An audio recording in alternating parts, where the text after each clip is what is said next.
So balancing equations means that we just want the same number of each type of atom on each side of the equation. So each equation has two sides. You see right there, the arrow splits the side, one side of the equation with the other.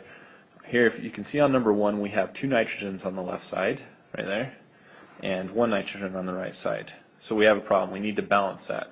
We do that by putting coefficients in front. So we can put a number right here and make it so that 2 times is both through the N's and the H's there. So it makes 2 N's and 6 H's right there.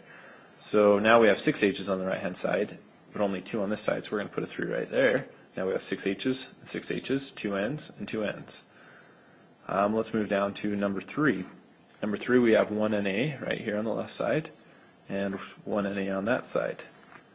We have 1 Cl on the left side right there and 2 Cl's on this side, so we need to fix that.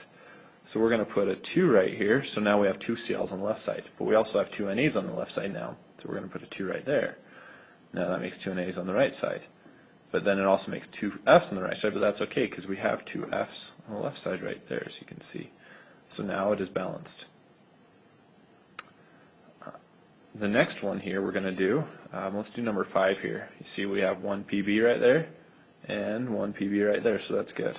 Let's move to O's. We have 2 O's right there because we have 2 times the O there, and then we have just 1 O right here, so that's our first problem. So we're going to put a 2 here. Now we have 2 O's on both sides.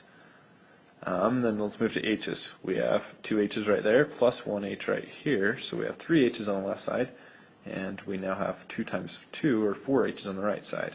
So let's put a 2 right here. That makes 2 H's plus 2 H's on that side, so 4 H's on the left side and 4 H's on the right side. So we now have the right number of Pb's on each side, the right number of O's on each side, the right number of H's on each side, and the right number of, we have 2 Cl's on each side, so we're good to go on that one.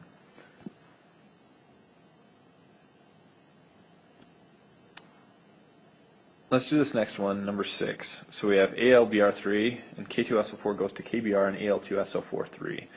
Let's count the Als first. We have 1 there and 2 there. So the first thing I'm going to do is put a 2 right there, so we have the same number of Als on each side. And then look at Brs. We have now 6 Brs, because 3 times 2. And so that 3 right there times is by this 2 over here. And so we have 6 Brs, and so let's make 6 Brs on this side. Now we have 6 Ks on this side, but we only have 2 on this side, so let's make 6 Ks on this side by timesing that by 3. Now SO4s, I think, are the last thing we need to balance. We have 3 SO4s on this side, and we have 3 on that side, so we are done. That is now balanced. Whenever you don't put anything in there, that just means a 1. You don't have to write it in, but you can if you'd like. And that's the basic introduction to balancing chemical equations. There is some more complicated, and I'll do a different tutorial about balancing combustion equations, so it's a little different.